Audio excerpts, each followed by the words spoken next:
네, 일단은 오늘 끝까지 이렇게 아침부터 긴 시간 같이 해주셔서 너무 감사드리고요. 오늘 이렇게 각자 세션을 해주셨는데 제가 포함되어 있어서 좀 민망하긴 하지만 그래도 오늘 고생하신 저희 대표님께 박수 한번 부탁드리겠습니다. 네, 그리고 끝까지 계시는 여러분들께도 박수를 드리고 싶습니다.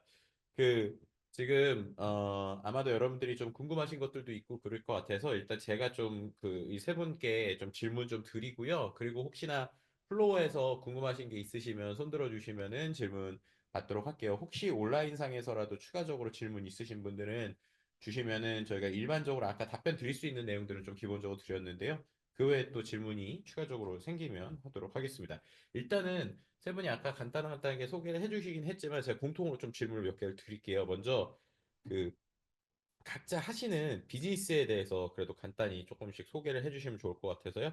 이렇게 쭉 돌아가시면 마이크로 같이 해주시면 좋을 것 같습니다.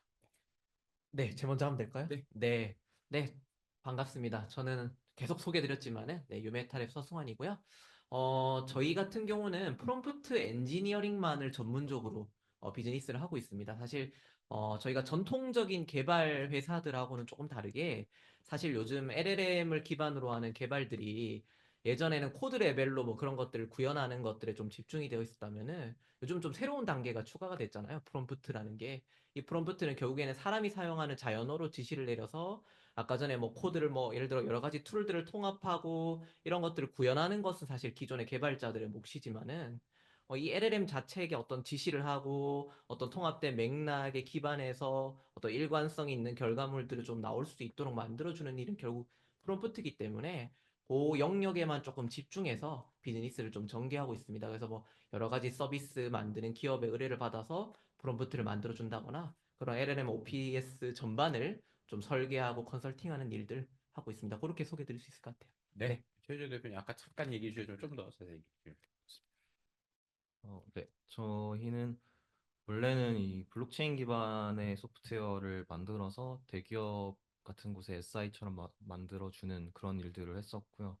현재는 그 인공지능 관련된 서비스들을 좀 다양하게 시도를 하다가 뭐 AI 기반의 저희가 이미지 처리 기술을 활용해서 AI API를 만들어서 그 인생 네컷 같은 포토부스들의 B2B로 납품을 해가지고 뭐 운영을 하고 있는 비즈니스가 있고 그리고 어, 서비스하고 있는 그 AI 컴패니언 아까 말씀드렸던 부분은 원래는 컴패니언까지는 아니었고 저희가 AI 기반의 콘텐츠를 찍어내는 플랫폼으로 해가지고 여성 그 10대, 20대, 30대 여성분들을 타겟으로 한 컨텐츠 플랫폼을 하고 있어요. 그래서 보통 다루는 어떤 주제들은 그런 헤어 컨설팅과 같은 스타일링, 그래서 내 어떤 사진을 넣으면 얼굴형을 분석하고 그 사람에게 어울리는 헤어를 추천해주는 그런 서비스가 하나의 콘텐츠로 다루고 있고, 그 다음에 또 여성분들이 타겟이다 보니까 좀 좋아하시는 그런 사주 관련된 콘텐츠들도 있고요. 그래서 뭐 사주 콘텐츠를 기반으로 AI랑 추가적인 어떤 상담을 한다거나 이런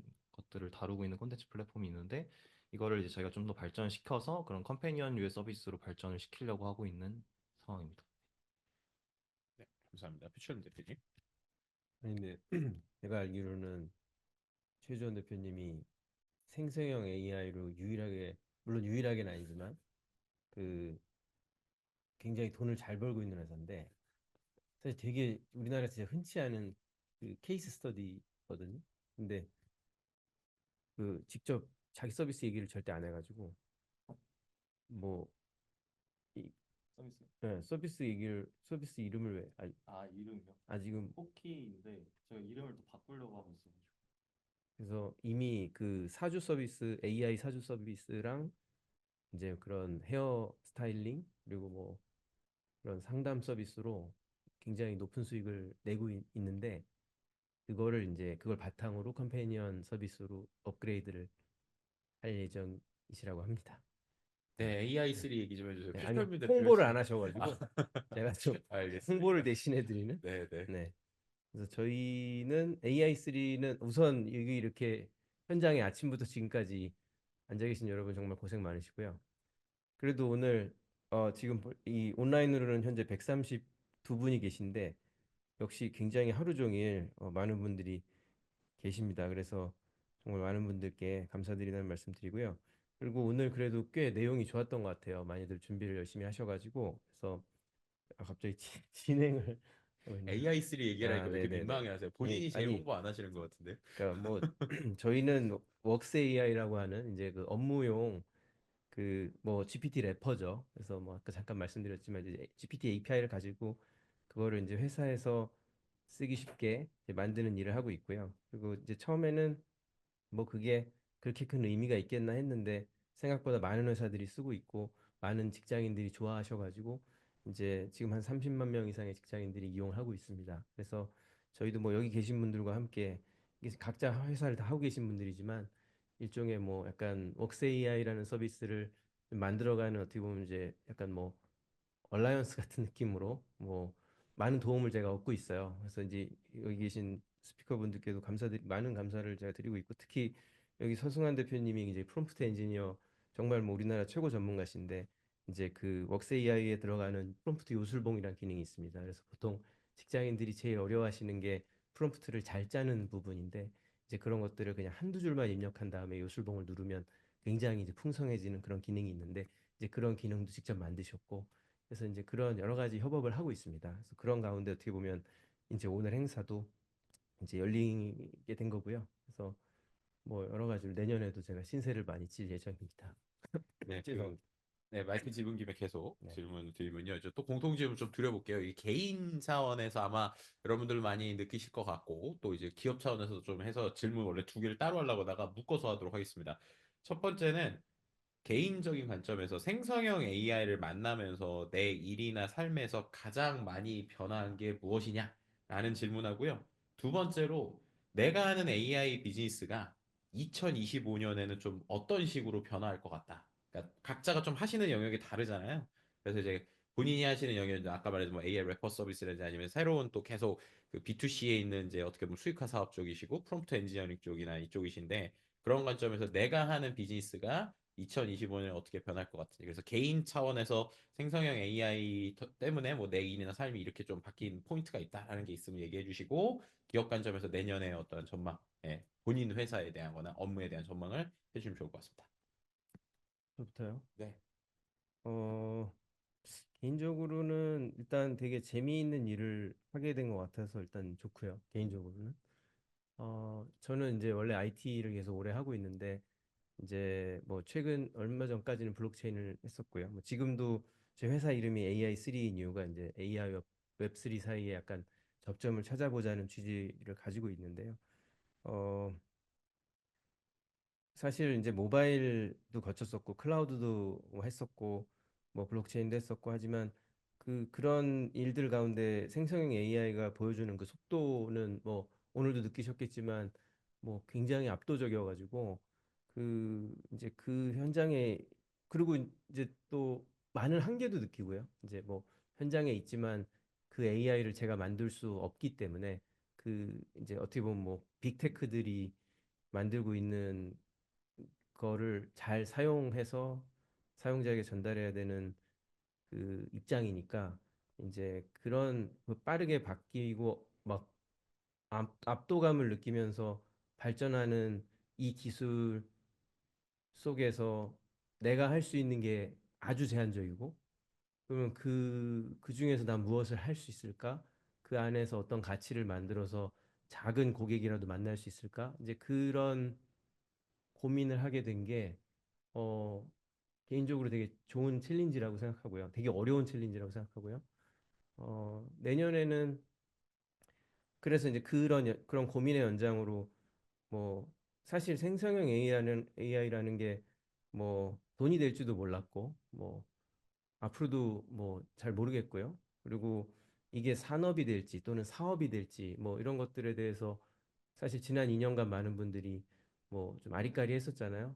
그런데 이제 그게 사업이 된다는 걸 보여주는 회사들이 나오고 있고 뭐 산업이 됐고 그리고 이제 어떻게 무시할 수 없는 어떻게 보면 지금 우리나라 경제도 어렵고 뭐 전 세계 뭐 생성형 AI를 제외하고는 되게 뭐 뚜렷한 뭐 새로운 게 없다고 할 정도로 지금 굉장히 이 분야가 많은 투자 자금이나 이런 걸 독식하고 있기 때문에 뭐 내년에는 이제 그 안에서 뭐 계속 그런 고민의 연장선에서 그 어떻게 하면 가치를 만들 수 있을까? 근데 되게 어려운 것 같습니다. 계속 저는 진짜 너무너무 어렵다고 하는데 그나마 제가 한 가지 힌트를 찾은 거는 그 이렇게 여럿이 좀 머리를 맞대고 하는 거예요. 혹시라도 뭐 여기 들으시는 분들 중에서 이제 생성형 AI 관련된 사업을 뭐 하고 계시거나 뭐 사실 저희보다 오래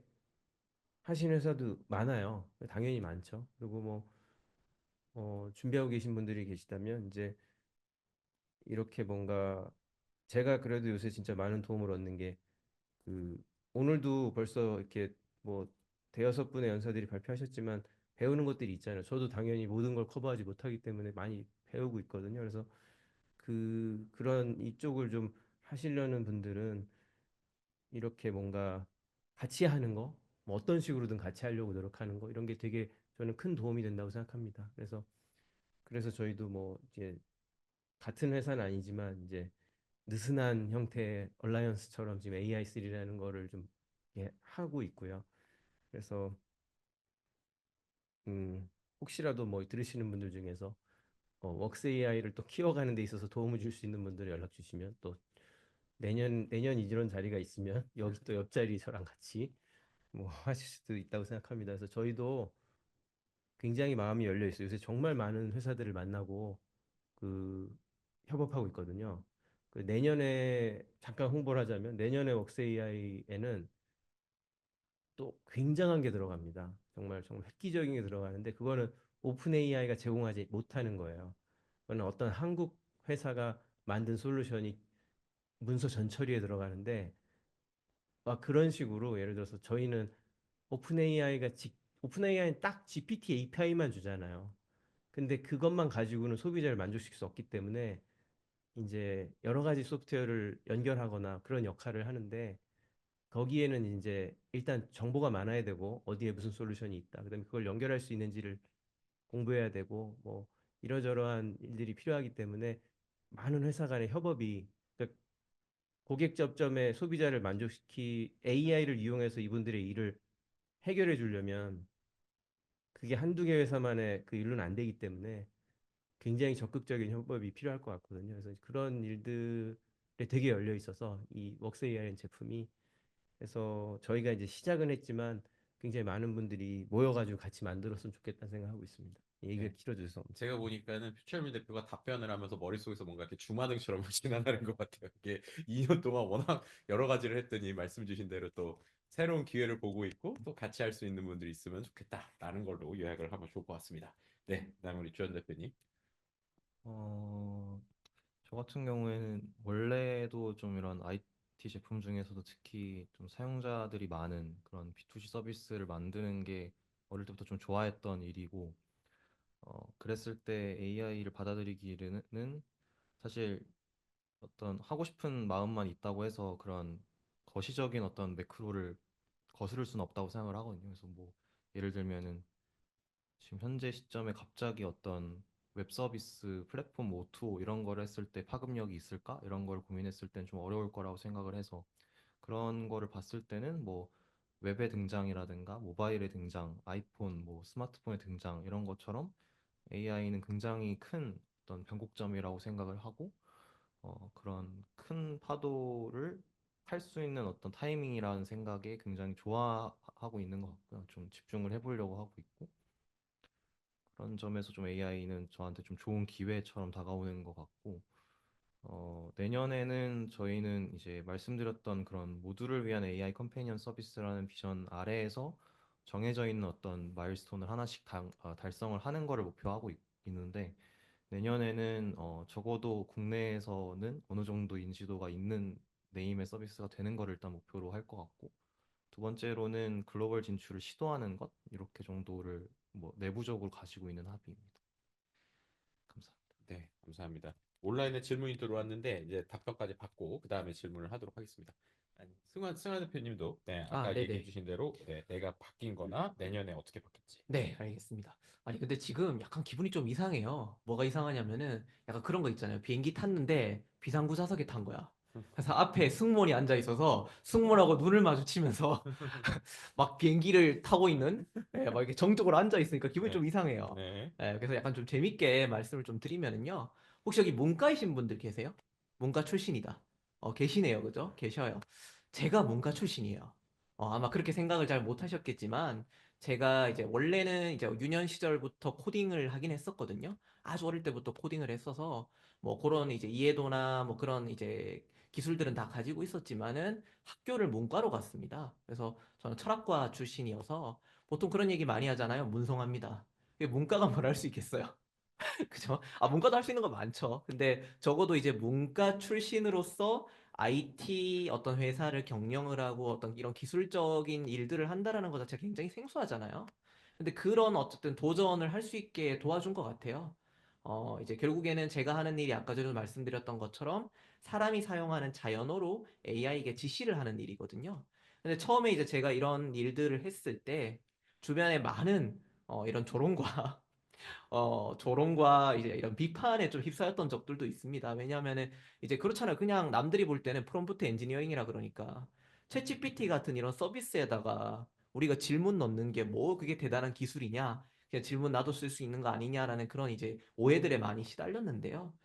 결국에는 이제 그거는 이제 겉에서 우리가 보이는 영역들이고 아까 전에도 말씀드렸던 것처럼 결국에는 우리가 AI를 기반한 어떤 서비스, 그런 모델을 기반한 서비스를 만들기 위해서는 모델의 어떤 출력이나 이런 것들의 좀 일관성을 보장하기 위해서 적어도 형식상의 일관성, 그리고 우리가 원하는 서비스 제공자의 목적대로 의도대로 움직이게 만들고 여러 가지 툴을 통합해서 이걸 연결하는 과정에서 뭐 아까 전에 주원 대표님께서 뭐 이제 그 리액트 이런 것들도 말씀 주셨지만은 그런 이제 과정들이 결국엔 다 프롬프트와 이런 도구의 통합 그런 일련의 과정들이 필요한 거거든요.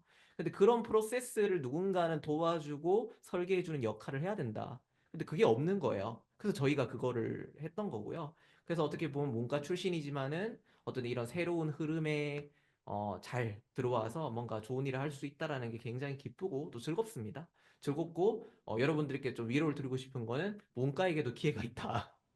그래서 이제 내년에는 아무래도 이제 최근까지만 하더라도 그냥 챗GPT에게 질문하는 정도 이렇게 이제 프롬프트를 알고 계셨던 분들이 많았지만은 그래도 이제는 좀 많이 퍼진 것 같아요. 이런 기술들이 굉장히 중요하고 이런 LLM 기반의 어떤 이런 프로세스를 만들기 위해서는 프롬프트가 필요하구나. 그래서 이제 점점 갈수록 많은 기업들이나 많은 분들이 찾아주시거든요. 내년에도 계속해서 이런 부분들을 조금 투자를 하고 계속 가보고 싶고요. 아까 말씀드렸던 것처럼 커서 AI처럼 이런 자동화된 어떤 AI 어시스턴트들이 많이 나오고 있기 때문에 저희의 이런 역량들과 좀 이런 것들을 결합할 수 있는 방법에 대해서도 계속 고민해 가보려고 합니다. 네, 이 정도 하겠습니다. 네, 그 서승환 대표가 자꾸 이제 문과를 되게 중시하는데 제가 반전의 사실을 알려드리면 제가 알고 있기로 요 네 명 다 문과 출신입니다. 그렇죠? 그런데 이제 이후에 뭐 제가 뭐 저는 이제 컴공을 뭐 이제 뭐 석사 뭐 하긴 했지만 어쨌든 뭐 그래서 그렇게 뭐 문이과가 중요한 것 같지는 않고요. 근데 확실한 거는 오히려 랭귀지 모델이다 보니까 좀 언어에 대한 이해가 있거나 이런 것들이 또 유리한 것 같다는 생각이 들기도 해요. 그 실제로 이제 질문이 좀 왔는데요. 이게 참 단어가 제가 너무 와닿아서 좀 말씀을 드리면 안녕하세요. 공공기관에 근무하는 직장인입니다. 소중한 컨퍼런스였습니다. 시대의 흐름에 따라 회사의 전반적인 전산 시스템을 하나씩 바꿔보려고 합니다. 하지만 가장 큰 걸림돌은 여기서부터가 재밌어요. 매력적인 초고대 LLM들이 외부 서버에 있다 보니 철통 같은 보안 지침이 걸림돌입니다. 공공기관이셔서 그래요. 혹시 공공기관에 초고대 LLM을 적용한 사례가 있는지, 보안 사항을 어떻게 해결했는지, 없다면 보안 관련 동향은 어떻게 되어가고 있는지 궁금합니다. 라는 질문이 올라왔는데 혹시 답변을 좀 편하게 주실 수 있는 분들이 있을까요? 네.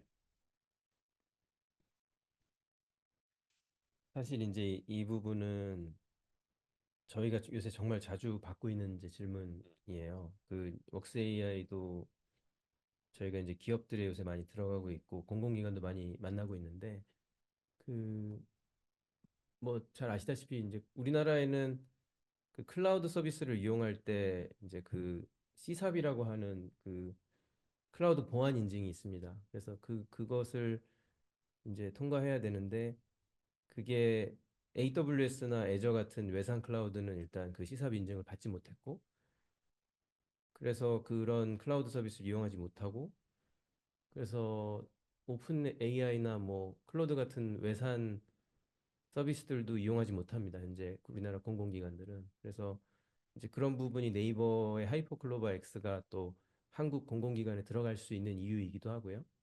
근데 이제 그런 부분들을 해소하고자 지금 뭐 최근에 마이크로소프트와 KT가 제휴를 맺고 뭐 향간에 들리는 얘기로는 이제 KT 클라우드를 통해서 뭐 MS 애저가 서비스될 예정이다라는 소문도 있고 뭐 여러 가지 아무튼 뭐 제휴한 데는 그만한 이유가 있겠죠. 그래서 저는 이제 그런 부분들은 근데 일단 엄청난 수요가 있기 때문에 모든 공공기관이 알고 있습니다. 해외 LLM이 훨씬 좋은 것을. 그래서 아마 이 질문 주신 분도 당연히 그걸 다 알고 계시기 때문에 뭐 그것은 시간 문제라고 생각합니다. 사실 이제 너무 답답하죠. 저도 금융권에 들어가고 금융권도 저희를 만나면 너무나 안타까워하세요. 웍스 AI를 사용하지 못하는 것을. 그래서 SLLM을 써야 되거나 뭔가 아무튼 듣도 보도 못한 또는 라마를 써야 되거나 라마를 파인튜닝해서 써야 되거나 이런 거에 대해 되게 답답한 거를 정말 100이면 100 그렇게 생각합니다. 그래서 그것은 수요자들이 그렇게 느끼고 있기 때문에 이미 업권 내부에서 굉장히 많은 건의를 하고 계시고요. 그래서 금융권도 최근에 이제 금융위에서 그 생성형 AI 사용을 좀 완화하는 이제 그 정책을 발표하기도 했습니다. 그래서 그것은 저는 지금은 매우 답답한 일이지만 그 최근에 이제 주원님이 보내준 어떤 해외 그 CEO가 쓴 글이 있었는데 그 글에서 되게 인상 깊었던 구절이 있었습니다. 이 생성형 AI 사업을 할 때는 그 어차피 바뀔 것에 투자하지 마라. 그러니까 어차피 AI 모델 개발사들이 그렇게 해줄 거에 미리 고민해서 그거를 만들고 있지 마라라는 구절이 있었습니다. 그게 저는 이 맥락에도 비슷하다고 느끼고요. 그래서 어차피 풀릴 거다고 생각하고요. 생성형 AI를 그 3사 클로드, 제미나이, 오픈 AI 거를 아무도 따라가지 못할 거기 때문에 저는 그 3사께 어떻게든 한국에 풀릴 거라고 생각하고요. 물론 서버린 입장에서는 조금 얘기가 다릅니다. 그러니까 AI 주권을 지키기 위해서 뭐 우리나라의 데이터를 지키기 위해서 반드시 나라에서 국산만 쓰게 하겠다. 그렇게 뭐 정한다면 저는 이번에 나라에 그 인공지능위원회가 생기지 않았습니까? 그래서 뭐 그렇다면야 그거는 어쩔 수 없는 거지만 근데 수요자들이 일단 너무너무 쓰고 싶어 해서 그 3사에 공개된 LLM을 그래서 일단은 저희는 그 SLLM이나 라마를 도입하는 것보다는 시간 문제라고 보고 그냥 계속 오픈 AI를 지지하겠다라고 정책을 세웠습니다. 네. 근데 혹시 아마 그쪽에서 또 음, 반대되는 정책을 세워서 먹고 사는 많은 회사가 있을 거예요, 앞으로. 그렇죠. 네. 하이퍼클로버 X도 있을 거고 또는 라마를 파인튜닝해서 공공기관에 납품하는 회사도 있을 거고. 네. 혹시 뭐 추가적으로 코멘트 게 없으시면 저도 잠깐 갖다 드리면 말씀해주신 대로 지금의 흐름이 딱 클라우드 처음에 도입될 때랑 비슷하다고 저도 봅니다. 그래서 이제 모든 기관에서 처음에 클라우드 처음 도입한다고 때 어떻게 뭐 공공에서 클라우드 쓰냐 그러다가 조금씩 이제 도입되고 있잖아요. 근데 이제 그 시간 문제인데 근데 시간의 결은 좀 다를 것 같아요. 그래서 이제 저는 크게 두 가지로 나뉠 거라고 보는 거는 이제 언어를 기반으로 이제 계속 좀 업데이트가 필요한 쪽은 결국에는 말씀하셨던 빅테크들의 것들이 살아남을 수밖에 없을 것 같고 그 외에 아주 특화된 뭐 예를 들면은 금융권에서는 일부 좀 절반 정도는 SLLM에서도 좀 가능성이 있다고 보는 건 결국 숫자를 처리하는 쪽에서 조금 더 계속 정형화된 패턴을 하는 쪽 이쪽은 조금 가능성이 있을 거라고 보는데 궁극적으로는 오히려 그건 되게 특화 분야가 될 것 같고 특화 분야가 아닌 나머지 범용은 어쩔 수 없이 우리가 말하는 이제 전체적인 빅테크들의 좀 언어 모델이 들어갈 수밖에 없을 것 같다라는 생각을 저도 좀 개인적으로는 하고 있습니다. 네, 감사합니다. 좀 답이 되셨으면 좋을 것 같고요. 그리고 이 질문은 두 분께 좀 더 드렸으면 좋겠는데 왜냐하면 이제 두 분은 뭐 메타버스 때도 그렇고 앱스 때도 그렇고 여러 가지 이제 창업을 하실 때 뭐 정부 지원이나 이런 것도 많이 알아보셨을 거니까 또 다른 질문이 어떤 게 아니냐면 국내 AI 관련 창업을 할 경우에 정부 지원 사업이 있는지 궁금합니다라고 이렇게 질문이 왔거든요. 혹시 뭐 관련돼서 코멘트 주실 것들 있으면 좀 주시면 좋을 것 같습니다. 네. 저희는 그 제가 약간 엔지니어 출신이라 그런 걸 좀 안 좋아해가지고 그러니까 하는 거를 힘들어해가지고 정부 지원 사업은 잘 모릅니다. 혹시 네네 일단은 제가 알고 있기로 여기 AI3도 지금 그쪽에서 이제 저희 여기 지금 사무실 쓰고 있는 것도 뭐 정부는 아니지만 기업들에도 펀딩이 좀 많이 있는 걸로 알고 있습니다. 네. 네, 저도 뭐 주원 대표님이랑 크게 다르지는 않은데요. 저도 이제 창업을 이제 한 지 이제 한 3년 차? 예, 3년 차 정도인데요. 처음에 저희도 창업을 할 때 사실 생각보다 이게 나라에서 창업한다고 하면 여러 가지 지원해주는 경로들이 많이 있더라고요. 음, 뭐 꼭 이제 AI 주제만 뭔가 딱 특정해서 한정해서 뭔가 지원을 한다기보다는 뭐 여러 가지 많이들 가시는 루트들이 또 있잖아요. 뭐 예창패, 뭐 조창패 이런 이제 이어지는 일련의 흐름들이 있으니까 뭐 저희도 뭐 그거 말고도 이제 대학과 연계해서 받는 뭐 그런 자금들도 좀 받아보기도 했었고 음. 아마 그런 것들은 K 스타트업 포탈인가요? 그런 데 들어가 보시면은 많이 찾아보실 수 있을 것 같습니다. 네. 네. 네. 네.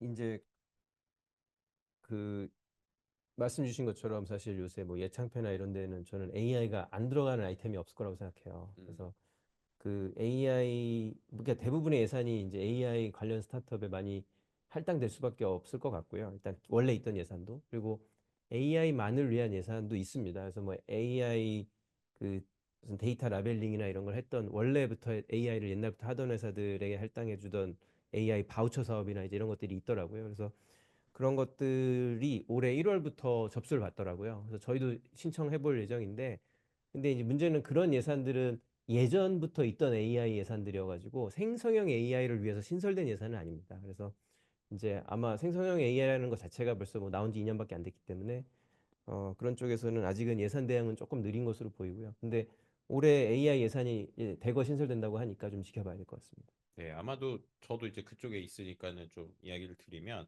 두 가지 정도로 좀 많이 나올 것 같아요. 하나는 이제 그 GPU를 할당받을 수 있는 이런 리소스들이 좀 많이 나오는 걸로 알고 있거든요. 그래서 내가 뭔가 그 실제 엔진을 좀 돌려보고 싶다라고 할 때는 그 광주에 이제 AI 센터도 있고 그런 데서 이제 데이터 센터 지원 사업들이 있어서 이제 그런 데들이 신청을 받거든요. 그러면은 예를 들면 내가 H백 없어도 H백 리소스를 좀 쓸 수 있게 한다든지 그런 것들이 지금 지자체 중에서 광주 쪽 데이터 센터 좀 찾아보면 있으실 거고 그리고 아마도 이거는 정부에서 나올지 아니면은 정부가 아니라 그런 그 클라우드 회사들 좀 찾아보셔야 될 수도 있을 것 같은데 아마 바우처들이 좀 나올 확률이 높아요. 그러니까 아시겠지만 기본적으로 우리가 뭐 GPT 기반의 서비스를 하려고 하면 대부분 다 마이크로소프트 애저를 써야 되고 그리고 뭐 클로드나 이런 것들은 이제 아마존 AWS들이 나오는데 그런 데들이 아무래도 자기네들도 계속적으로 유치를 해야 되다 보니까 그런 언어 모델과 관련돼서 API를 쓰는 것들에 대해서 일종의 바우처나 아니면 조금 더 할인된 패키지들 이런 것들이 좀 나올 때가 있거든요. 그래서 그런 것들 좀 찾아보시면은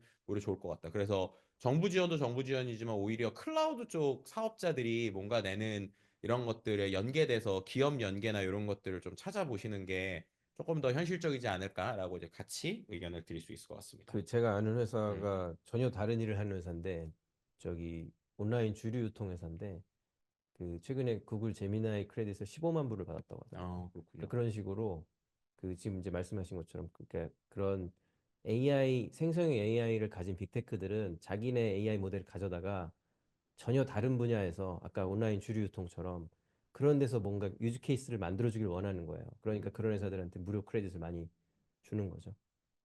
그렇죠. 그래서 이제 꼭 내가 하는 사업에 AI가 직접적으로 관련돼 있지 않아도 그런 비즈니스 기회들이 많을 거라서 그런 거 좀 찾아보시면 좋을 것 같습니다.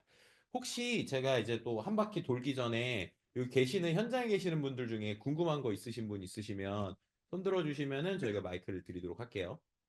네. 나중에라도 있으시면 편하게 네, 주시고요. 제가 그러면 또 하나.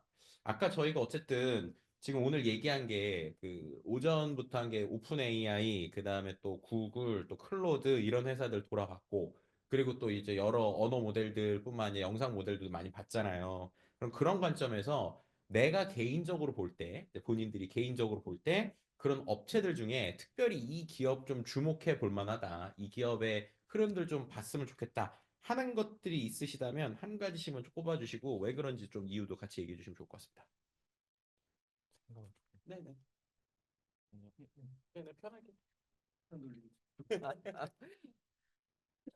네. 뭐 어쩌다 보니까 제가 마이크를 넘겨받았는데요.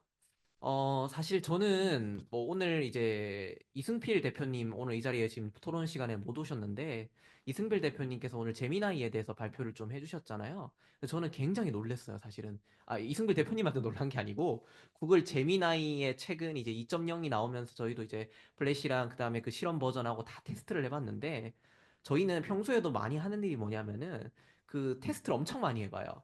그러니까 아예 저희는 내부적으로 테스트하는 어떤 솔루션 도구를 만들어가지고 그 테스트하기 위한 어떤 테스트 더미 데이터들 자체를 그냥 LLM으로 자동으로 생성해가지고 계속 뭐 비교도 해보고 이제 뭐 이렇게 테스트 뭐 판단도 해보고 평가도 해보고 그런 걸 뭐 내부적으로도 엄청 많이 하거든요. 뭐 예를 들어 뭐 최근은 아니다. 몇 달 전에 좀 재밌게 했던 거는 이제 AI 모델별로 농담을 얼마나 잘하냐. 그러니까 아재식 개그 있잖아요. 아재 개그 같은 거를 얼마나 잘 이해하고 잘 푸는가. 뭐 이런 것들도 테스트를 많이 해보고 했었는데 지금까지 클로드 3.5 소네트가 최강이었거든요. 근데 최근에 보니까 이제 2.0 제미나이 보면서 와, 이거는 진짜 거의 이제 뭐 클로드 제가 아까 막 클로드 영업사원처럼 막 얘기를 많이 하긴 했는데 지금 한국어 능력이 거의 이제 속된 말로 삐까삐까한 것 같아요. 거의 비슷해요. 지금 클로드보다 조금 더 낫거나.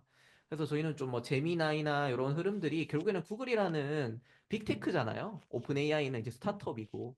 그러니까 기존에 쌓아놨던 어떤 기술 스택들이나 어떤 실험들이나 뭐 연구나 이런 것들이 얼마나 많이 있겠어요. 실제로 우리가 그 GPT라는 트랜스포머라는 아키텍처 자체를 사실은 구글의 어떤 이제 연구 산물이었으니까 그러다 보니까 좀 기존에 있었던 여러 가지 어떤 기술력과 그다음에 자사에서 운영하는 여러 가지 어떤 솔루션들이나 도구들이 있잖아요. 그런 것들을 통합하게 되면은 앞으로 우리가 좀 더 구글을 많이 주목해야 되지 않을까.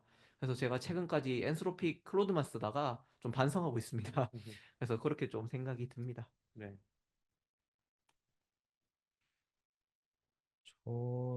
저는 조금 이렇게 가지고 있는 생각이 사실 빅테크의 어떤 모델의 발전은 사실 필연적이라고 생각을 해가지고 그런 것들을 엄청 팔로우업을 하진 않는 것 같긴 해요. 뭐 예를 들어서 뭐 어떤 게 조금 더 지금 현 시점에서 우세하다 이런 것까지는 별로 그렇게 엄청 관심 있지는 않은 것 같고 그거보다는 좀 더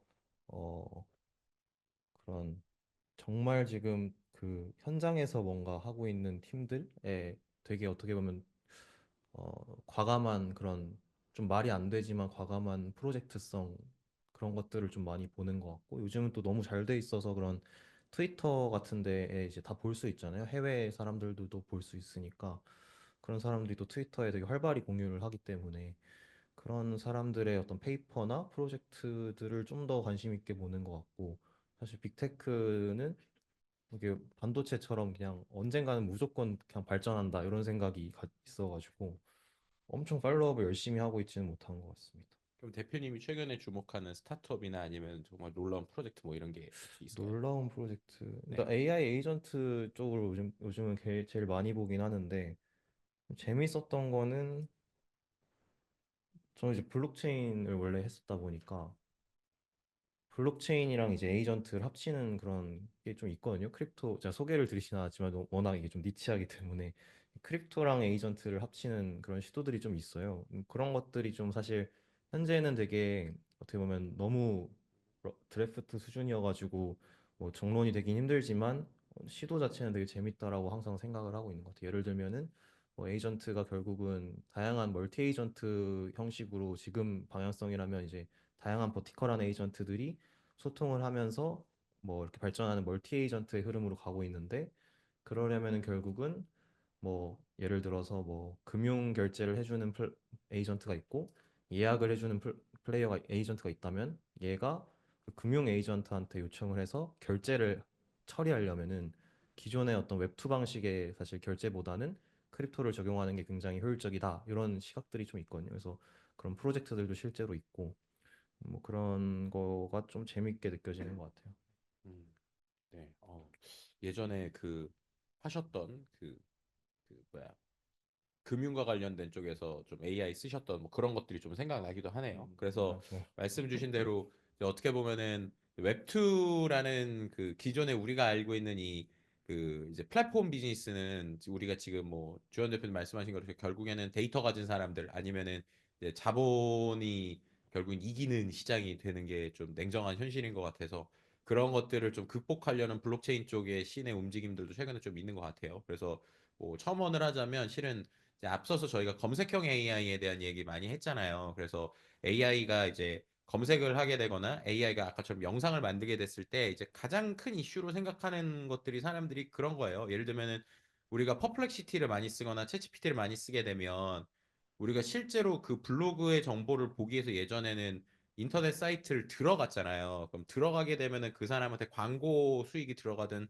트래픽이 생기니까 어쨌든 원 출처의 저작자한테 뭔가 리워드가 가는데 중요한 건 우리가 지금처럼 에이전트 기반으로 퍼플렉시티 안에서 답을 보거나 챗GPT 안에서 대답을 보면 그 대답의 원촌 소스가 되는 글을 쓴 사람. 예를 들면 나는 어떤 여행 전문 블로거예요. 근데 여행 전문 블로거의 사이트엔 사람들이 안 들어가고 그냥 챗 GPT가 그 여행 전문 블로거의 내용을 인용해서 챗 GPT 안에서만 본다.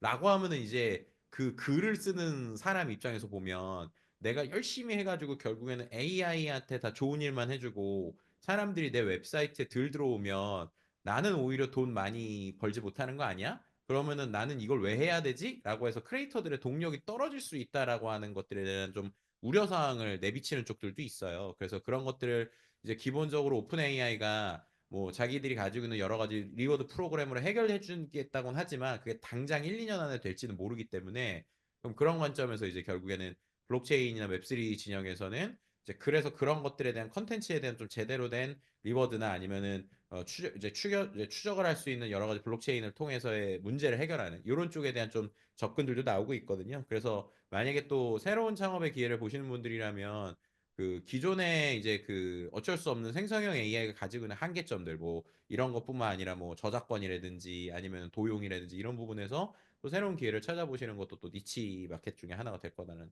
생각이 들기도 합니다.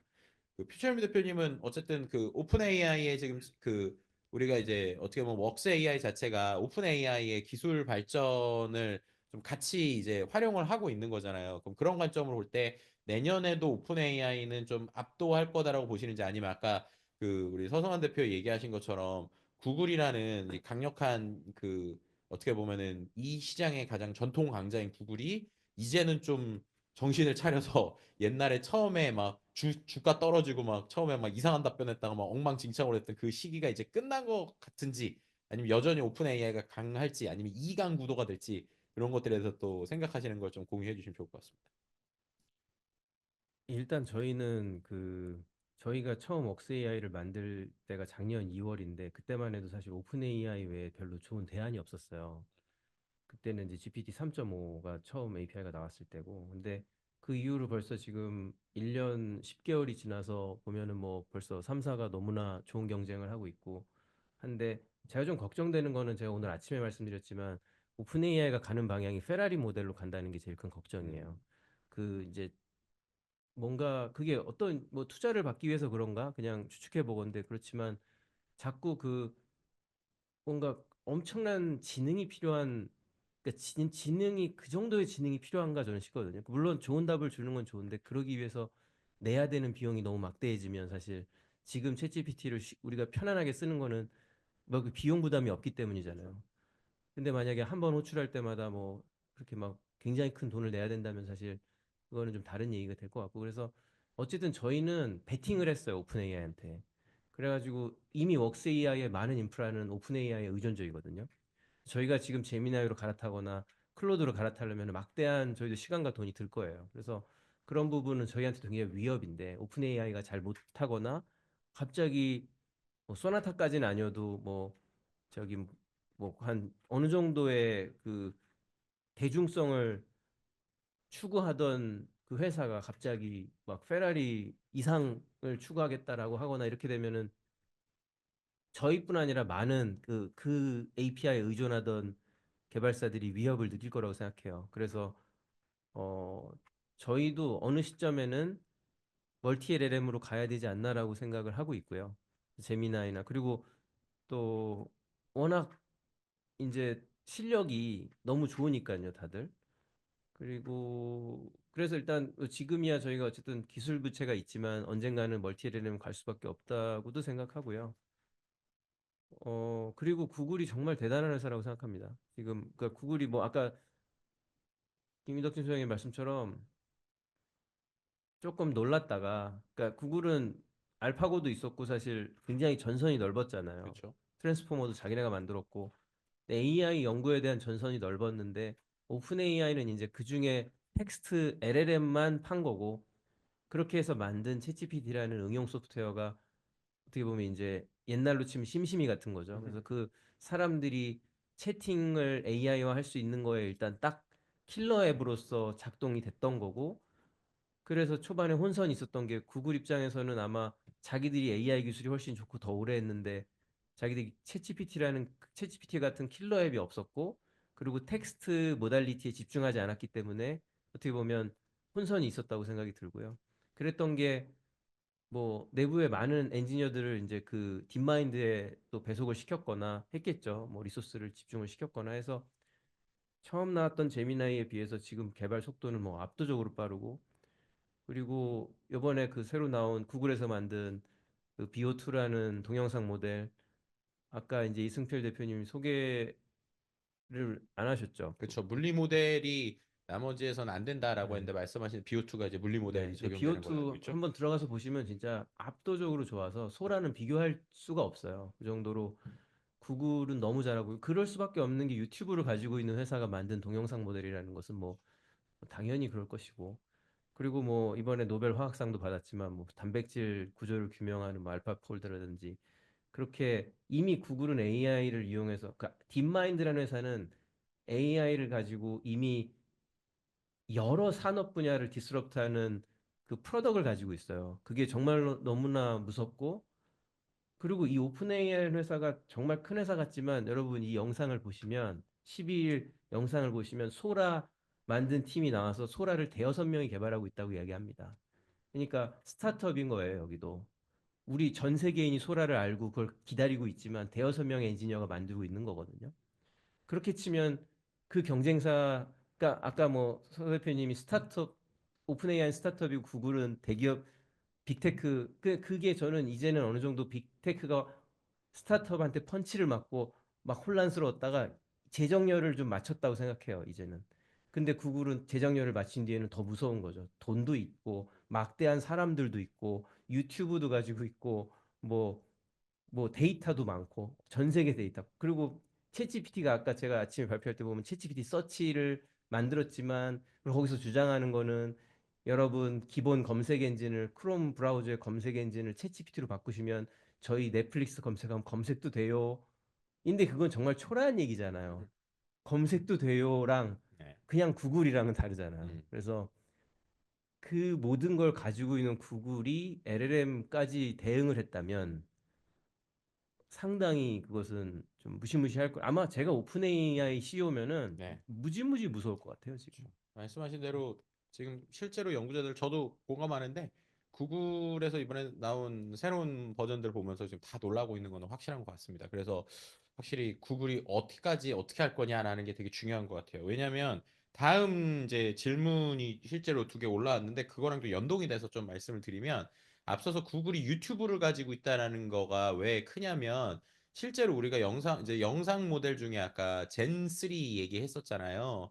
근데 젠3가 실제로 지금 좀 이슈 아닌 이슈에 휘말리고 있는 게 젠3가 학습을 할 때 우리나라 그 YG 같은 유명 그 엔터사의 유튜브 채널을 포함해서 수많은 유튜브 채널에 있는 영상을 프록시, 그러니까 뒷길로 해가지고 그거를 이제 크롤링을 해서 그 데이터를 갖고 이제 학습을 한 거 아니냐라는 의혹이 계속 제기가 되고 있어요. 그리고 실제 이제 미국에서 이제 그런 뉴스들 나왔고 그러다 보니까 말씀하신 것처럼 만약에 이 유튜브를 가지고 있는 구글이 정말로 이 영상에 대해서 강력하게 제재를 하기 시작했을 때 또 그거에 대한 법적인 이슈들이 되게 많이 쏟아질 것 같거든요.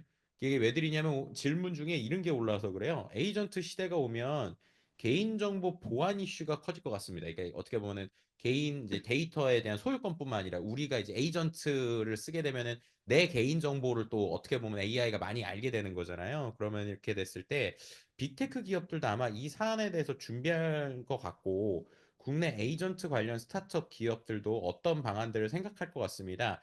혹시 이와 관련돼서 알고 계신 점 잠깐 소개 부탁드립니다라는 질문이 왔거든요. 그래서 혹시 뭐 관련돼서 코멘트 해주실 것도 있으면 좀 생각하시는 동안 제가 좀 하나 말씀드리면 실은 이게 이번에 좀 이슈가 하나 된 게 있어요. 뭐냐면은 마이크로소프트가 그 아시겠지만 그 AI 노트북, AI 북을 요즘 냈죠. 그래서 우리가 알기로는 인텔 기반이 아니라 ARM 기반의 이제 노트북들을 내고 있는데 그게 원래 이번에 나오려다가 유럽에서 막아서 못 낸 게 약간 일종의 스크린샷 같은 기능을 원래 하려고 그랬어요. 그래서 이제 어떻게 보면 타임머신처럼 내가 뭐 그럴 때 있으시잖아요, 여러분들 뭐 내가 하루 전에 뭔가 분명히 컴퓨터에서 그런 파일을 찾았었는데 그게 어디 있지? 그러면 이제 잘 모를 수 있잖아요. 그래서 마이크로소프트가 원래 하려고 한 게 뭐냐면 이거를 찾아주는 그러니까 내 데스크탑에서 예를 들면 거기에 있는 LLM한테 야, 나 3일 전에 그때 그런 뭐였지? 막 이름 한 뭐 가나였던 것 같은데 그런 파일 내가 어디다 놓은지 모르겠거든. 그거 좀 찾아줘라고 하면 이 녀석들이 그거를 이제 나에게 알려줄 수 있는 에이전트를 하려고 그랬거든요. 근데 그걸 하기 위해서 얘네들이 뭘 하려고 했냐면 제 노트북 화면을 일정 시간마다 계속 자동으로 스크린샷을 떠가지고 그래서 그거를 클라우드 서버에 올려놓는 그런 거를 좀 하려고 그랬었어요. 그러다 보니까 이게 되게 이슈가 됐었어요. 왜냐면 이걸 디폴트로 하려고 그랬거든요. 그러니까 사람들이 승인을 해서 받는 게 아니라 디폴트로 그럼 그 버전의 윈도우를 깔면 내가 컴퓨터에서 뭘 하고 있는지 쉽게 말해서 내가 그 승인도 안 했는데 자동 승인이긴 하지만 5분 간격으로 쉽게 말해서 화면 캡처가 계속 올라가고 있는 거예요. 그럼 이제 만약에 그거를 우리가 이제 어떻게 받아들여야 될까 막 이런 것들 때문에 실제로 유럽에서 그게 GDPR 이슈랑 겹치면서 이 기능을 아예 원래는 이거를 처음에는 비공개로 하겠다라고 그러니까 디폴트에서 빼겠다고 했다 아예 그 기능이 빠졌거든요 이번에. 그래서 아마 빅테크들은 그런 식으로 계속 어떤 수단과 방법을 가리지 않고서라도 우리 개인정보를 더 가져가려고 시도를 할 걸로 보여요. 그런데 이제 그런 부분에 있어서 결국에는 사용자와의 지금부터의 싸움이 아닐까. 근데 이거는 마치 페이스북이 아시겠지만 페이스북도 우리의 개인정보를 어마어마하게 가져가고 있잖아요. 근데 걔네들한테 만약에 우리가 페이스북 개인정보 가져가지 말고 우리가 월 3만 원씩 내고 쓸래라고 해도 페이스북 메타는 절대로 그렇게 안 할 거거든요. 그거 이상으로 돈을 벌은 거니까.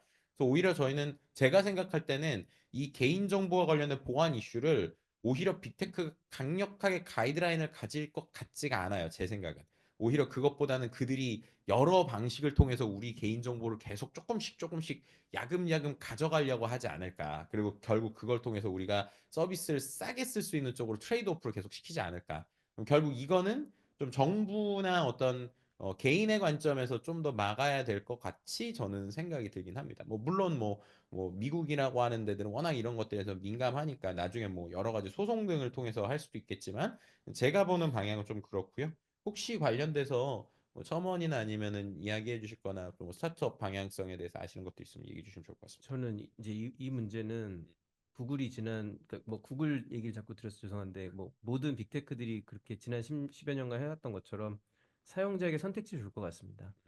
그 이건 며칠 전에 실제로 이제 저희 집에서 있었던 일인데요. 저희는 이제 구글 그 미니를 쓰는데 그걸 이제 새로 세팅하려다가 보니까 미니가 요새 업그레이드 됐어요. 네. 제미나이가 들어가가지고 되게 좋아졌거든요. 근데 그러면서 이제 제 목소리랑 저희 다른 가족 목소리를 식별해서 다른 응답을 줄 건데 거기에 동의하느냐. 그러려면은 제 목소리도 수집해야 되고 다른 가족 목소리 수집해야 된다라는 이야기였어요. 근데 네. 그것은 딱 구글이 항상 하는 스타일은 그래요.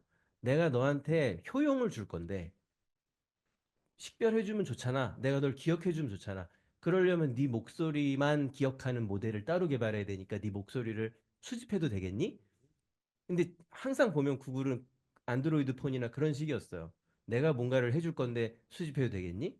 무심결에 이제 체크박스를 하고 다 담기죠, 정보가.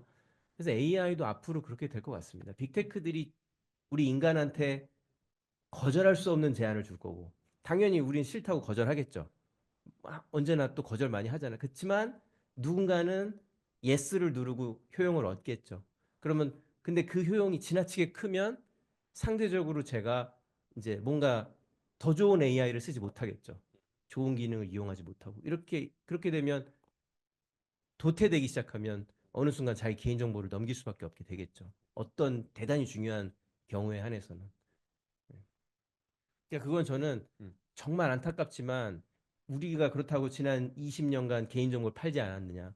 이미 너무 많이 넘어가 있기 때문에 빅테크들한테. 이것은 그냥 아주 작은 AI 에이전트가 나왔다고 해서 개인정보가 더 나가냐? 전 그렇게 생각 안 합니다. 이미 이미 우리가 모든 인터넷 서비스에 모든 데이터가 다 담겨 있기 때문에 그냥 이것은 그냥 1이 1.1, 1.2가 되는 정도 수준이라고 생각합니다. 네, 손상훈 대표님 뭐 같이 얘기하실 거 있으시죠? 네. 네, 그 두 분께서 하신 말씀에 너무 공감이 되고요.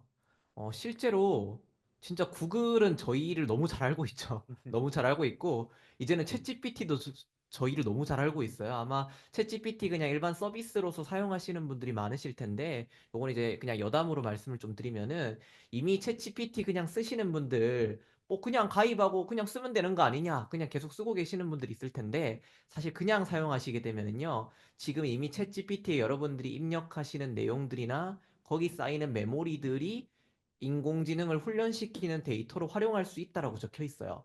그걸 끄는 옵션도 또 있거든요, 사실은. 여기 나중에 설정에 한번 들어가 보시면은 거기 데이터 보안인가 이제 이런 항목에 들어가 보시면은 굉장히 교묘하게 돼 있어요. 모두를 위한 성능 향상 켜짐. 그죠? 그냥 읽어서는 이게 뭘 의미하는지 모릅니다. 근데 그거 자체가 안에 딱 들어가 보면은요. 이제 우리가 남긴 데이터들을 인공지능 훈련에 나중에 향후 사용해도 되느냐를 동의받는 건데 기본적으로 켜져 있어요.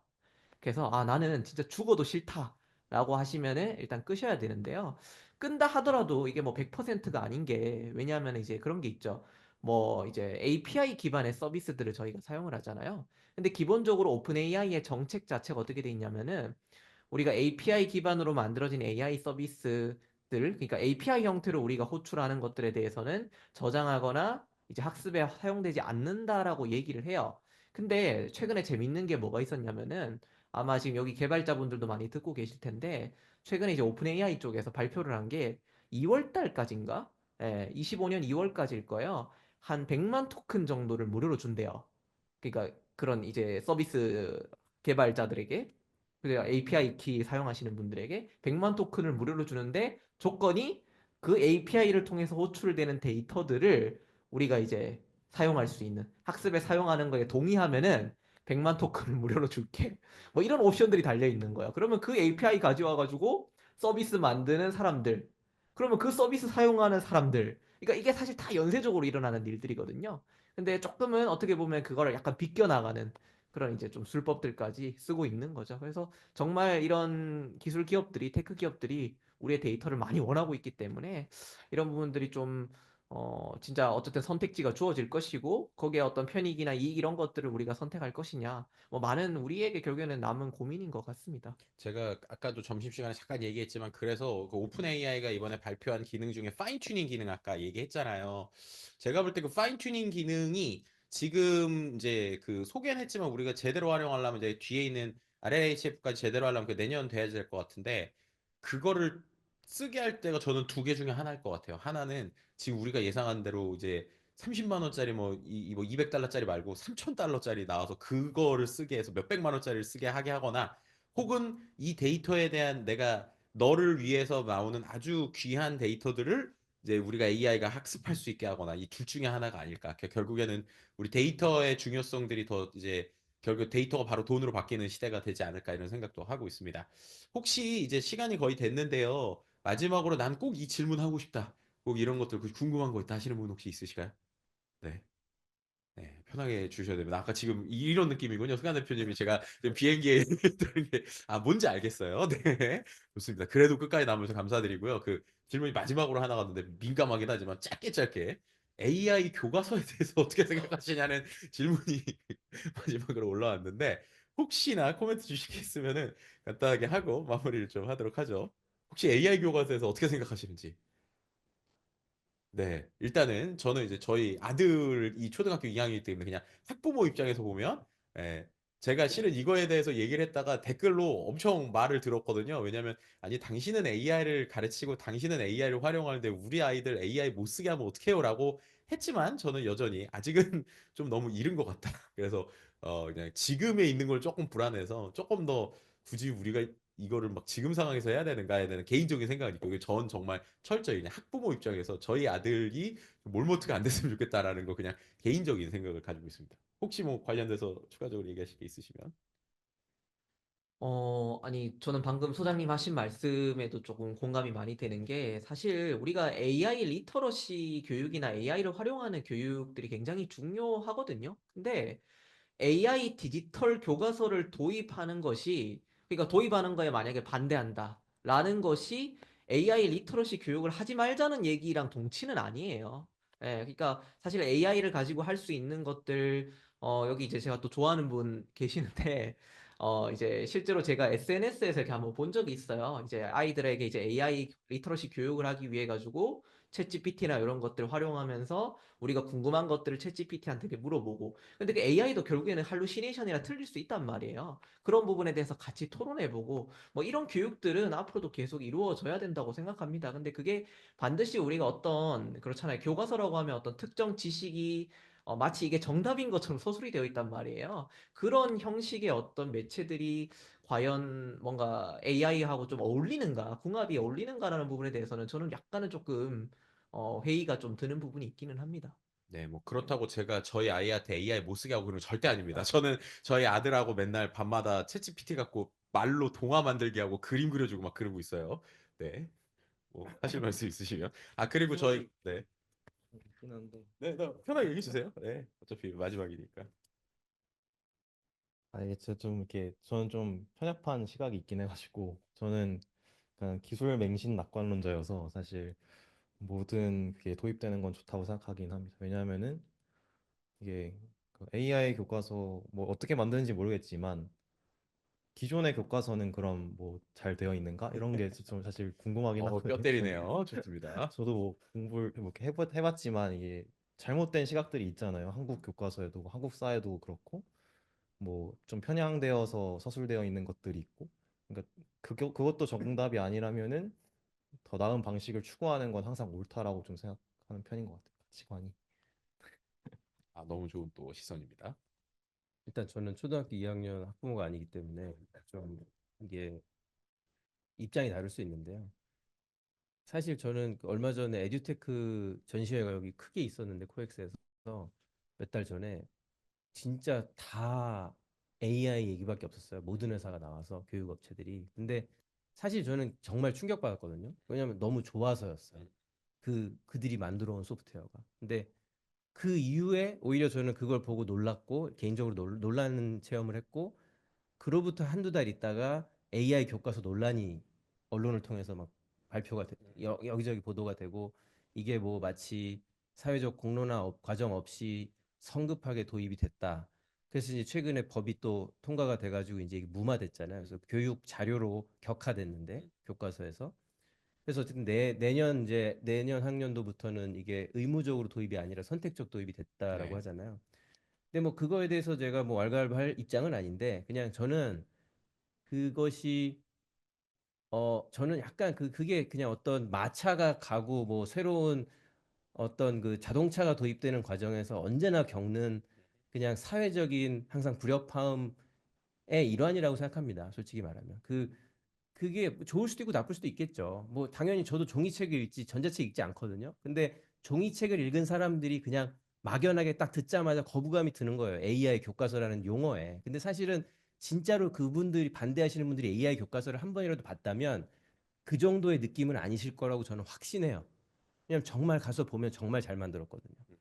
그래서 그 기사만 보고 그냥 반대할 일은 물론 그렇다는 게 그렇다고 반대하신다는 건 아, 네, 아니고 그럼요. 죄송해요. 아니죠. 저도 저희 네. 아들 파대로 잘하고 있습니다. 네. 책도 못 보고. 네. 그러니까 근데 저는 그게 기사와 어떤 그런 막 그런 논의들이 여론을 본 적 없는 분들, AI 교과서를 체험한 적 없는 분들의 여론을 대단히 부정적으로 만들 여지가 강하다고 느껴서 그거에 대해서는 주원님처럼 아니 왜 솔직히 사교육도 요새 인공지능 써가지고 다 맞아요, 맞아요. 맞춤형 교육 받는데 그거를 AI 교과서 도입한 취지는 그거거든요. 맞춤형 교육을 해주자. 그러니까 그런 거를 잘하는 소프트웨어가 있다면 도입을 해야지 왜 안 해요? 근데 물론 이제 그거를 막 의무적으로 강제해서 내년 학년도부터 해야 된다면 그걸 조금 슬로우 다운 하자? 그거까지는 좋아요 저는. 근데 그것이 결코 나쁘다는 건 그렇게 생각해서는 안 된다는 겁니다. 네, 맞습니다. 저는 개인적으로 저희끼리 이제 마지막 얘기지만, 네, 만약에 모든 학생들에게 네, 저가형 패드 말고 아이패드 주고 그리고 좋은 OS 준다면 언제나 환영입니다. 네. 혹시나 이제 마지막으로 정말 네, 내용이 없으신가요? 아, 네네네네. 마지막 질문 하나 들어왔습니다. 저 마이크 한 번만 주시겠어요?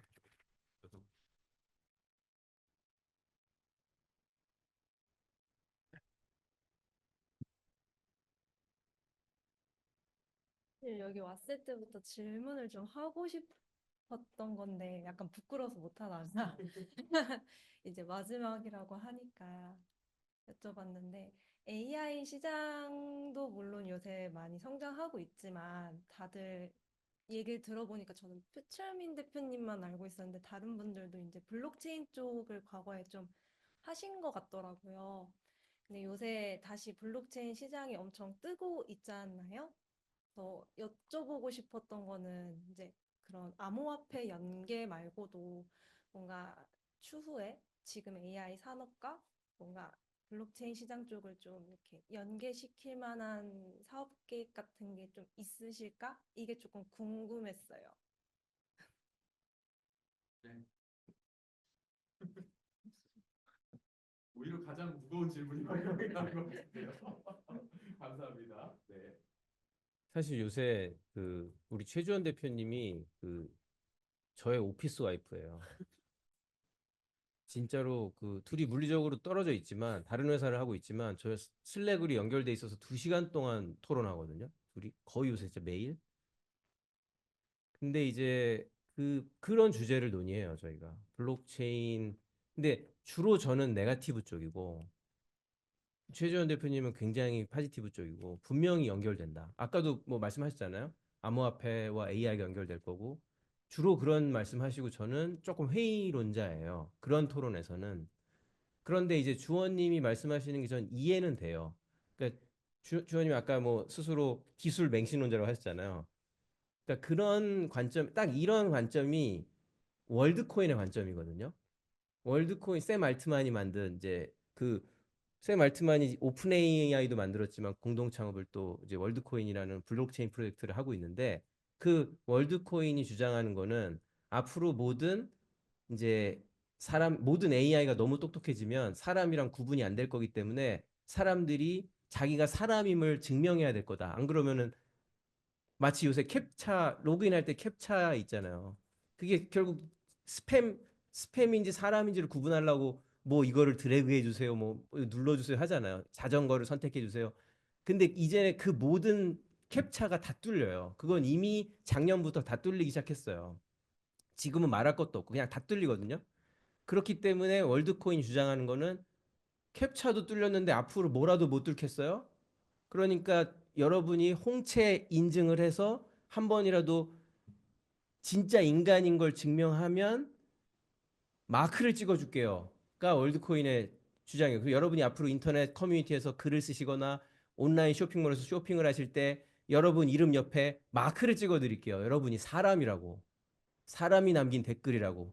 왜냐하면 인스타 가보시면 사실 이미 인스타가 댓글에 뭐 굉장히 많은 포션이 AI 봇이에요. 지금도. 그래서 우리가 근데 모르잖아요. 서 대표님이 만든 재밌는 프로젝트 중에 그 지금도 떠 있나요? PC통신 네. 이름이 뭐죠? 네오서울. 구글에 한번 검색해 보세요, 여러분. 네오서울 2092.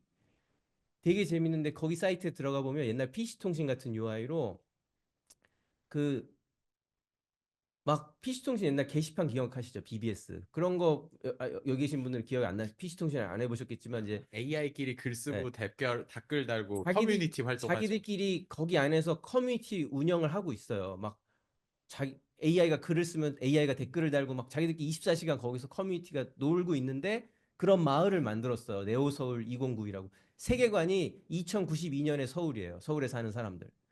너무 재밌잖아요. 근데 그런 앞으로 이제 그런 식으로 우리가 살아갈 세상 이거는 10년 뒤 얘기도 아니에요. 5년 뒤만 하더라도 우리가 인터넷을 할 때 이제 사람인지 AI인지 과연 구분할 수 있을까? 당연히 없죠. 그렇기 때문에 월드코인은 사람들은 반드시 옆에다 도장을 찍어야 된다. 내가 사람이오라고. 근데 지문도 뚫려. 뭐 캡차 당연히 뚫려. 과연 그럼 네가 사람인 걸 어떻게 증명할래? 고민하다가 나온 게 홍채예요. 홍채를 가서 한번 기계에다가 대고 찍으면 AI가 홍채는 베끼질 못하니까 자기 그게 이제 거기 백서에 나오는데 가장 고민을 많이 했는데 홍채는 못 베낄 것 같아서 홍채를 선택했다라고 나와요. 월드코인은. 그 제가 그거에 대해서는 아마 지금 맥락을 좀 설명드리려고 얘기가 길어졌는데 아무튼 그런 게 이제 이 물론 그게 주원님이 생각하는 건 한다는 건 아니고 그게 어떤 샘 알트만과 그런 기술의 미래를 믿는 사람들이 생각하는 AI와 블록체인이 만나서 만나야 하는 이유예요. 어떻게 보면 그런 세상이. 근데 저는 블록체인을 제가 들어왔던 이유가 거기에 막 가슴이 뛰었기 때문이에요. 2016년에. 근데 딱 들어와서 제가 지금 벌써 한 7년 이상 지났는데 많은 회의감을 느꼈어요. 근데 그래서 저는 문제가 뭐냐면 어 객관성이 결여됐어요. 지금의 저는. 그러니까 블록체인이란 기술은 그거 같아요. 어떤 블록체인이나 웹3는 조금 더 객관적으로 얘기를 하자면 갈 수밖에 없는 기술인 것 같아요. 블록체인, 암호화폐, 웹3는 갈 수밖에 없어요. 왜냐하면 모두가 그렇게 이야기하니까. 모두가 떠드니까. 비트코인 2억 간다. 모두가 떠들잖아. 비트코인 1억 간다고 떠들고 했잖아. 그래서 갔잖아요. 2억 간다 떠들고 떠들죠? 가요. 분명합니다. 분명히 가요. 왜냐면 떠들면 가요. 계속 언론이 이야기하잖아요. 그럼 언젠간 가게 되어 있어요. 비트코인 2억. 그런데 그렇기 때문에 그게 객관적인 얘기예요. 저는. 이게 객관적인 얘기인데 그냥 저의 개인적인 체험 때문에 지난 7년간 블록체인 업계에서 겪었던 제 개인적인 체험 때문에 저는 조금 더 회의론자가 되었어요. 그래서 저는 이 블록체인이라는 산업은 미시적으로 보면 되게 자꾸 근데 죄송해요. 이 생성형 AI 괜찮아요. 컨퍼런스에서 제가 네, 결국 다 연결이 되니까. 네. 네. 근데 그게 왜 그럴까 저는 생각을 해봤는데 블록체인은 유저를 동반하지 않아요. 사용자를 동반하지 않아요. 블록체인 산업은 트레이더를 동반하지만 액티브 유저를 동반하지 않았던 것 같아요. 지난 7년간 보면. 액티브 유저가 있었다고 주장하지만 그것은 뭐냐면 대부분이 뭔가를 하면 코인을 줄 때 액티브 유저가 발생해요. 하지만 코인을 주지 않으면 발생하지 않았어요. 지금도 그래요, 사실은. 돈을 벌기 위한 대단히 아주 직관적인 동기가 있을 때만 블록체인 업계에는 유저가 생겨요. 근데 그걸 유저라고 보면 유저라고 볼 수 있죠. 근데 그것에 대해서 저는 기획자로서 서비스 개발자로서 납득이 안 된 거예요. 그런데 그것은 지극히 제 개인적인 체험이에요. 저는 그 전에 20년 동안 제가 서비스를 만들었는데 그런 서비스 개발자로서의 저는 액티브 유저라 함은 아무런 보상이 없어도 이 서비스가 좋아서 쓰는 사람이 제가 생각하는 액티브 유저인 거예요. 음. 그렇기 때문에 지난 7년간 블록체인 업계에서 겪었던 서비스 개발자로서 제 경험이 아주 좋지 않았어요. 그런데 그럼으로 인해서 저는 회의론자가 좀 된 거고 미시적으로 봤을 때는. 하지만 분명히 이런 시각이 이런 사람들이 꿈꾸는 저 아름다운 네오 서울이 있다고 생각해요. 그래서 저는 2시간 동안 매일 토론하면서 저는 어느 정도 설득되는 부분이 있어요. 저는 굉장히 웹3나 블록체인이나 크립토에 대해서 어떻게 보면 최근 2년간 거의 염세주의자에 가까울 정도로 바닥으로 떨어졌거든요. 그 산업에 대한 기대가. 근데 어떻게 보면 이런 희망론자와의 그런 2시간의 매일 토론을 통해서 이제는 자기 객관화 좀 됐어요. 그래서 이렇게 말씀드릴 수 있는 것 같아요. 이런 분들이 진짜로 어마어마한 미래를 기술 맹신론자까지 얘기하기는 싫고 그냥 기술의 미래를 믿는 희망론자들이 꿈꾸는 세상이 있잖아요. AI의 미래, 블록체인과 만나서 만들 미래. 그런 사람들이 만들어가는 레이어 1, 레이어 2, 레이어 3, 그 위에서 올라가는 수많은 블록체인 컴포넌트들은 실제 하고요. 그리고 또 많은 사람들이 하입도 껴있죠. 비트코인 오르니까 알트코인 오르고 그럼 알트코인 오르니까 그 알트코인 프로젝트들이 막 이 위에서 뭘 만들죠. 그러면 이거는 사실 주객이 전도된 건데 주객이 전도됐지만 어쨌든 뭐가 실체가 들어오잖아요. 코인이 올라서 실체가 만들어지는 거긴 한데 어쨌든 그래서 실체가 생기잖아요. 그런 식으로 스택이 올라가면 처음에 보이지 않던 것들이 점점 보이게 될 거라고도 생각해요. 그래서 이제 제 경험상 저는 하이 퍼스트 프로덕트 넥스트인 게 마음에 안 들지만 어쨌든 그런 동기 덕분에 저 웹3 섹터가 발전하고 있는 거는 사실이기 때문에 분명히 7년 전보다 엄청 좋아졌기 때문에 지금 그럼 그렇게 논리적으로만 그냥 보면 객관적 논리적으로 보면 지금으로부터 7년 뒤에 저 웹3 업계는 지금보다 또 결코 무시할 수 없을 정도로 발전해 있을 거라는 거는 이거는 상수예요. 제가 볼 때. 53, 55, 57인 AI는 AI대로 엄청나게 좋아질 거고 웹3는 웹3대로 엄청나게 좋아질 거는 이거는 팩트예요, 저는. 그런데 그 가운데 제작자로서 나는 이런 저런 하이 퍼스트 발전하는 섹터에서 불만을 가진 제작자인 나는 이런 전체 IT 산업군에서 어느 포지션에서 무엇을 만들어야 되는가가 제 고민이에요, 개인적으로. 요즘 제가 하고 있는. 하지만 어떤 제작자는 저쪽에서 노는 거가 아무런 뭐 그게 기분이 안 나쁠 수 있어요. 그렇잖아요. 이미 너무 많은 전 세계 좋은 웹시리 제작자들이 거기서 놀고 있고.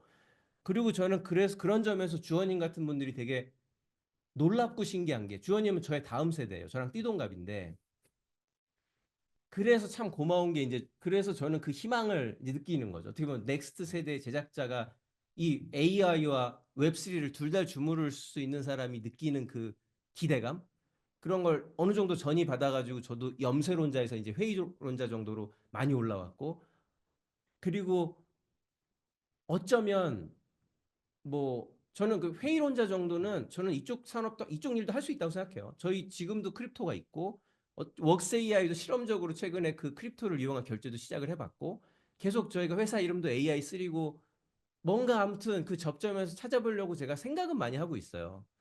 그래서 언젠가는 제가 납득할 수 있는 이쪽에 치우쳐 있는 그 유저 퍼스트 그거에 그런 웹2 논리에 치우쳐 있는 제가 납득할 수 있는 기회가 보이면 저는 이 중간 접점에 뭔가를 만들 거예요. 표 대표님 혹시 리니지 많이 하셨어요? 안 했습니다. 그래서 모르시는 것 같습니다. 그런 무슨 것 말이냐?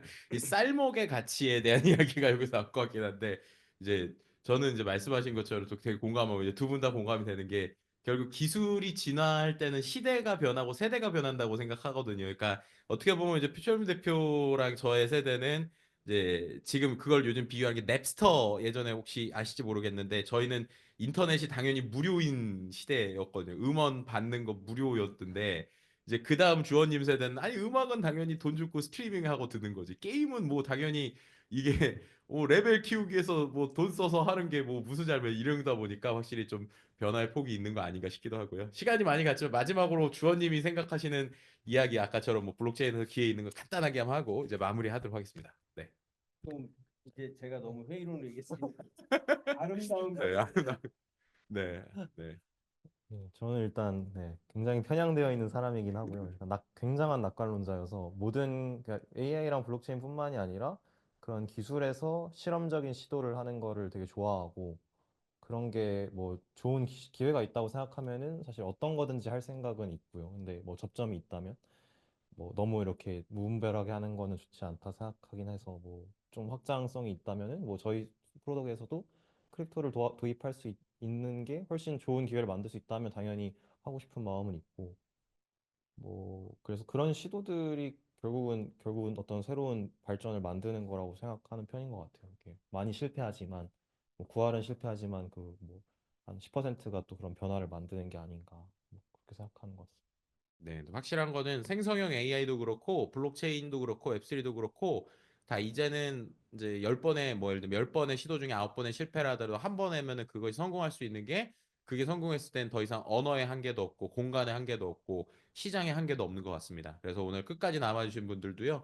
우리가 좋은 아이디어 하나가 있다면 그게 단순히 이제 우리나라 안에서 끝나는 게 아니라 글로벌로도 함께 할 수 있는 게 결국 생성형 AI의 기회이자 위기이자 우리에게 주어지는 새로운 어떤 그 차원이다라고 좀 이야기를 드리고 싶고요. 그래서 이렇게 우리가 같이 공부한 것들이 절대 헛되지 않고 여러분들에게 쌓여서 더 좋은 기회로 만나뵐 수 있었으면 좋겠습니다. 끝까지 이렇게 같이 해주셔서 감사드리고요. 오늘 정말 긴 시간 함께 해주셔서 감사드리고요. 마지막으로 같이 인사하고 마무리하도록 하겠습니다. 경청해주셔서 고맙습니다. 감사합니다. 네. 네, 온라인에서도 함께 해주신 많은 분들 감사드립니다. 이걸로 오늘 세션을 마무리하도록 하겠습니다. 고맙습니다.